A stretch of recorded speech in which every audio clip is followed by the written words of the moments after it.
Hi, it's Alexis Hasselberger, time management and productivity coach. So I was thinking about Bill Murray the other day, as you do, the actor and comedian.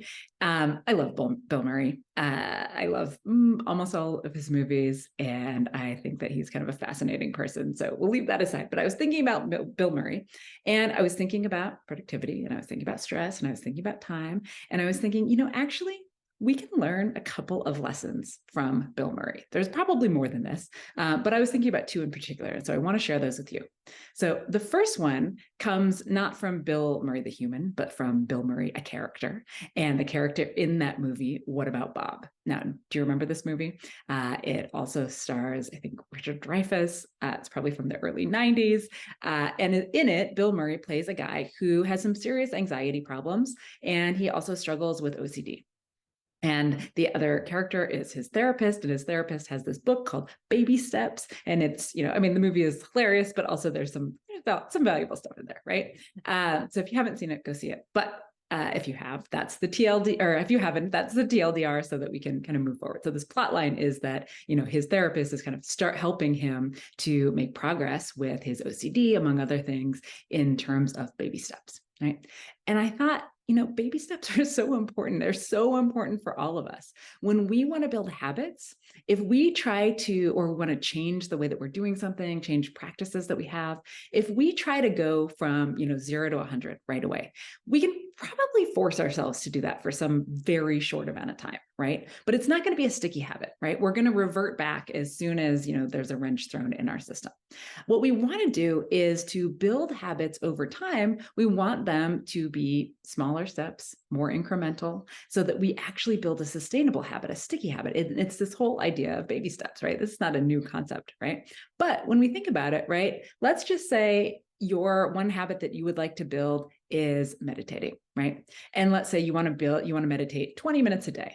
Now, if you just say, as of tomorrow, I'm going to start meditating 20 minutes a day, even if you schedule it in your calendar, even if you do all these other things, it might be very difficult to make happen because it's a pretty big change, right? Now you're expecting 20 minutes that you didn't have yesterday that you're now going to spend today meditating.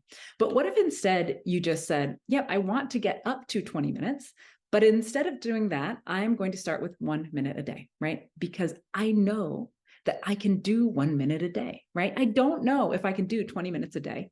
I don't know if I can maintain my concentration for that long. I don't know if I can find the time. I don't know, but I know I can do 1 minute a day, right? Because that's just like 1 minute less of scrolling, or 1 minute before I go to bed, or 1 minute when I'm still lying in bed in the morning. Like, I can find 1 minute. And then, let's say that for a few weeks, you have built up this habit and now you are meditating for 1 minute a day. Now, instead of going straight to 20 minutes, why don't you do 2 minutes, right? So for the next week, try to do 2 minutes a day. We're just habit stacking, right? We've already built the habit of meditating. We're building up to the habit of meditating 20 minutes a day. So we are stacking a habit on a habit already. That's another, a habit strategy. We're saying, okay, we have this 1 minute a day meditation. We're going to add another minute to it. That's it. I bet you'll be able to do it, right? And then maybe, the next week you go to 3 minutes, and maybe at some point you jump to 5, or maybe you jump to 10, but you're building this habit over time, right? Baby steps will get you there. It'll be more sustainable in the end. Or let's say you want to start running, right? Let's say you want to start running a few days a week. What if for the first week, you just put on your running shoes? That's it. And the running clothes. Your goal isn't even to leave the house. It's just to put the clothes on, right? I bet you could make that happen. And then what if after that, your goal is to put your clothes on and to leave the house? You don't have to go farther than your front door, just like get out of the house and then come back in if you want to. And then after that, what if you said, okay, well, now I'm going to leave the house and I'm going to challenge myself to walk 5 blocks. Okay, maybe you could do that. And then what if the week after that you said, okay, now I'm going to run those 5 blocks, right? And the week after that you say, well, I'm going to walk 5 blocks, and then I'm going to run 5 blocks, and then I'm going to walk 5 more blocks, right? You're building this habit just a little bit at a time. And through this incremental progress, it's going to be a much stickier habit. It's going to be a more sustainable habit. So whenever I think about habits, I always think about Bill Murray, because I always think about this movie, Baby Steps, this movie, What About Bob, with the book of baby steps inside of it. But there's another thing that we can learn from Bill Murray about productivity, about boundaries, about access to our time. And this comes not from any character that he played, but from Bill Murray as a human. And I don't know when I first heard about this, but when I first heard about it several years ago, I thought this was a brilliant strategy that he has. So here it is. If you want to get in touch with Bill Murray, say you're a Hollywood producer, you want him for your next movie, or maybe you want to interview him for something, you cannot get a hold of him directly. Like there is no phone that you can call to get to him.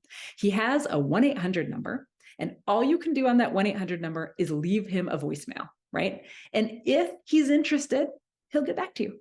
And if he isn't, he will not, right? So he is severely restricting his time here so that he is making sure that when he is engaging with anything, that his goals are aligning with the other person's goals, because he is not going to reach back out to you unless he's interested, right? Unless he wants to do this thing. Now, you and me, or at least me, I don't know about you, but I am not in a position like Bill Murray where I can just have this completely unilateral one-way communication with anybody who wants my time. Like that just doesn't work for me. For regular people, it probably doesn't work. But I think there are some things that we can learn from this, right? In terms of restricting access to our time so that we can maintain some of those boundaries. And there are things that we can do that aren't as detrimental to the relationships we may have with other people, right? People might need to get in contact with us. We may need to be available as part of our job or part of our family or obligations and things like this. But there are some things that we can do to put some restrictions to make sure, well, not make sure, but make it more likely that the way we spend our time, our goals are aligning with the person who is requesting something of us, right? And so as a regular person who can't just have a 1-800 number for people to contact them, what are some things that you can do?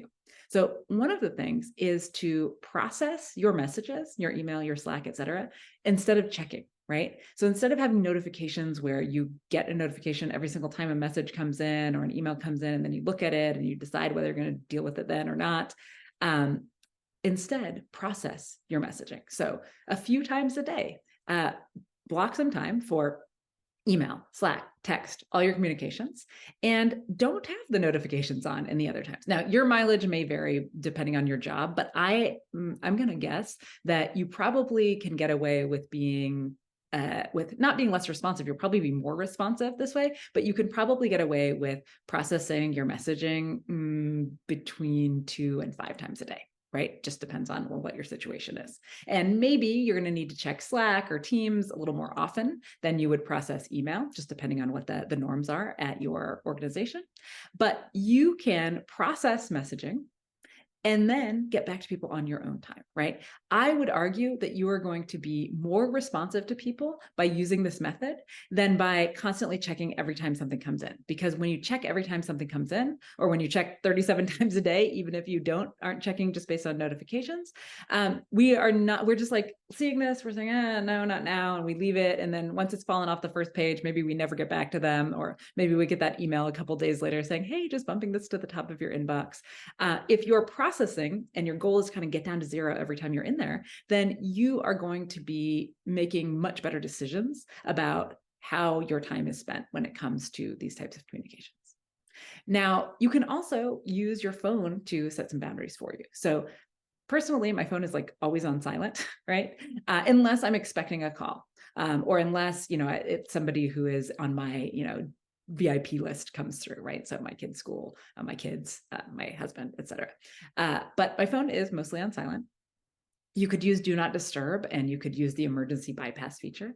But this means that I am only actively looking at my phone when I'm choosing to, right? I'm not seeing notifications come in constantly. There's no sound, so I'm not even hearing the buzz of my phone when it vibrates, right? It's just no sound, no buzz, no nothing. I am processing things on my terms. Now, I process them regularly, right? So I probably look at my phone 2-3 times during the workday, process all my work emails during the workday, and I am processing my personal emails and messages and things like that usually once in the evening, right? But I'm doing this on my own time, which means that I am not constantly interrupted by all of these things.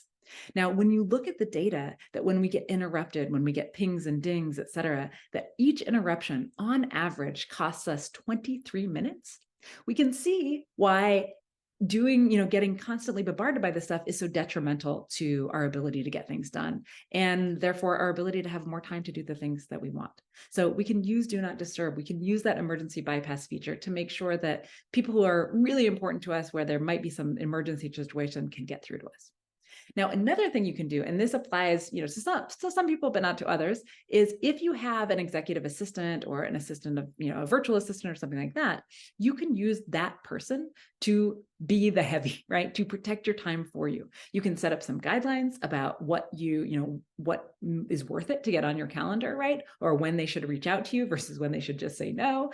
You can put guidelines around this, but you are more likely to have an emotional connection to the person who is requesting your time than your EA or your VA will, right? And so if somebody is asking you for your time and it's not actually a good use of your time, you probably shouldn't do it. You want to be nice. And so you're probably going to say yes, and you're going to end up working late to make it happen, right?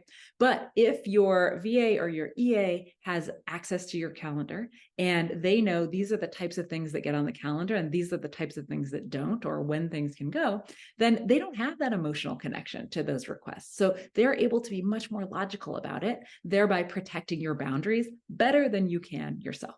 So those are 3 ways that you can help restrict some access to yourself so that you are acting more on your own values and your priorities, even if you are not like Bill Murray, who has a 1-800 number that you can just leave a message on. I mean, I don't even know if I wish to be that way. I just know that when I saw that, I was like, this is somebody who values his time, right? This is somebody who values his time and values his life and is doing kind of an extreme thing to make sure that he isn't beholden to other people's priorities, right? And so there's probably a middle ground for the rest of us. Now, if you like this content, if you like these videos and you want to keep seeing it, make sure to subscribe, because then you will get an email, or sorry, you will get a video every single week in your feed on Mondays. So make sure to subscribe if you like this content. Hey, video editor here. Just like she said, if you like this content, make sure to subscribe, and only about 23% of the people that watch our videos are actually subscribed. So if you subscribe, that'd be cool.